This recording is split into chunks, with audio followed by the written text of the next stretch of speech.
Zimwe mu nkuru ziri kugarukwaho cyane ku mbuga nkoranyambaga harimo n'inkuru y'uko urukiko rw'ipari rwamaze kwanga ubujurire bwa Hategekimana Philippe wahamijwe ibyaha bya jenoside.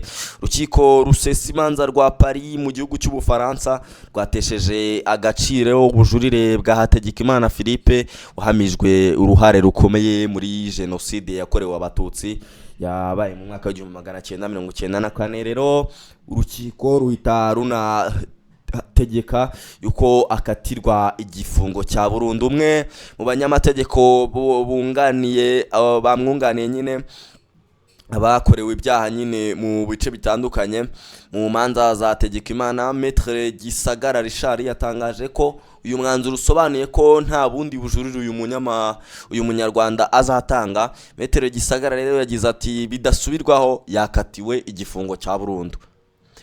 Aba umuntu wa kane mu Bufaransa uhamijwe bidasubirwaho uruhare yagize muri jenoside yakorewe abatutsi. Ibitekerezo byanjye biri kubakorewe ibyaha i Nyanza, Ntyazo, Muyira, Aserisonga n'ahandi.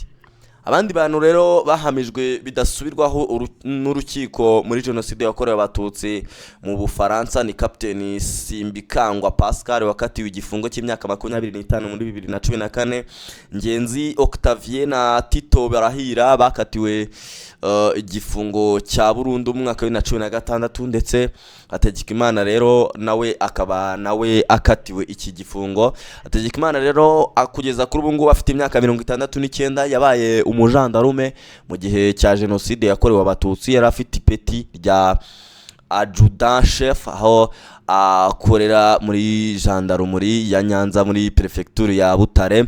Hategekimana rero ubwo jenoside yahagarikwaga n'ingabo za RPA, Hategekimana wamenyekanye nyine nka Biguma yahungiye mu Bufaransa ahabwa ubwenegihugu muri 2005 aho yiyandikishije mu bitabo by'irangamimerere nka Philippe Manier. Hategekimana rero yabanje gukora akazi ko gucunga umutekano muri kaminuza mu Bufaransa, ahungira muri Cameroon muri 2017 ubwo yamenyaga ko uruhare yagize muri jenoside nyine byatangiye kugenda kurikiranwa. Muri 2018 Hategekimana yafatiwe mu murwa mukuru wa Cameroon Yaounde asubizwa mu Bufaransa kugira ngo akurikiranwe n'ubutabera bwari bwatangiye kumukoraho iperereza. Urubanza rwe rero rwa mbere rwabereye mu rukiko rwa Rwanda rwa Paris muri Gicurasi ndetse na Kamena 2023. Abatangabuhamya bagaragaza ko yagize uruhare mu bwicanyi bwakorewe abatutsi ku musozi wa Nyamure, Nyabubare ndetse na Isari, Isonga n'ahandi mu bice bitandukanye nyine bya hariya mu karere ka Nyanza. Ubu ngubu abenshi mu batangabuhamya rero bagaragaje ko hari aho Hategekimana yagiye ategeka abajandarume kwica abatutsi mu bice bitandukanye. Abandi bamushinja ko nawe ubwe hari abantu yiyiciye barimo n'uwari burugumesitiri wa komine Ntyazo Nyagasaza Narcisse. Ubwo rero mu rubanza rwa 2023 hari benshi mu batangabuhamya by'umwihariko bane nibo bakunda kugarukwaho cyane bahurije ku kuba ubwo yazaga Hategekimana yarajyaga ku musozi wa Nyamure yarafashe umugore w'umututsi wari uri kubyara agahita nyine murasa. Ubwo rero tariki ya 23 Kamena 2023 urukiko rwa Rwanda rwa Paris rwahamije Hategekimana ibyaha bya jenoside ndetse n'ibyibasiye inyoko muntu, risobanura ko ubwe yishe akoresheje intwaro zirimo mortier 60 kandi ko yari mu itsinda ryateguye ubwicanyi rumukatira igifungo cya burundu. Hategekimana rero washakaga kugirwa umwere yarajuriye kuko atanyuzwe n'uyu mwanzuro aburana ku bujurire muri 2014 tariki ya 17 Ukuboza uwo mwaka. Urukiko rwa Rwanda rwa Paris rero rwashimangiye ko yakoze ibyaha hagamijwe yahamijwe nyine rugumishaho igifungo cya burundu. Uyu mwanzuro nawo ni wanyuze Hategekimana kuko yajuriye mu rukiko rusesa imanza agaragaza ko yarenganyijwe n'urukiko rwa Rwanda. Byari bivuze ko nyine yo impamvu ze ziyumvikana, imanza zabaye zari guteshwa agaciro zose agatangira kuburanishwa bundi bushya.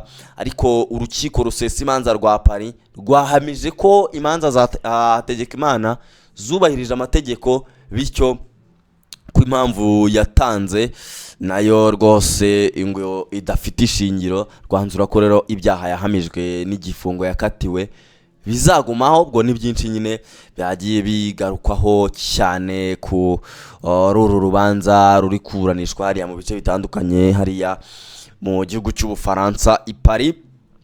Mvaho ngaho rero nerekeze ku munyamabanga mukuru wa Commonwealth uri mu Rwanda, aho umunyamabanga mukuru w'umuryango uhuza ibihugu bikoresha ururimi rw'icyongereza Commonwealth ni Shirley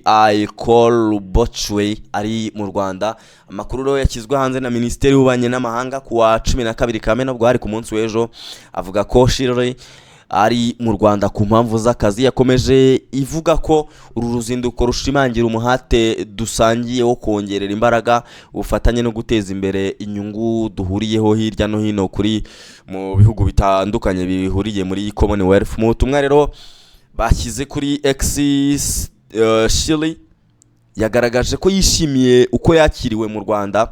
Amagambo ye yagize ati: mwakoze cyane kubw'urugwiro mwanyakiranye mu Rwanda. Niteguye kuganira n'abayobozi n'abafatanyabikorwa i Kigali hagamijwe gushimangira ubufatanye no guteza imbere gahunda ya Commonwealth y'iterambere risangiwe mu bihugu binyumuryango 56.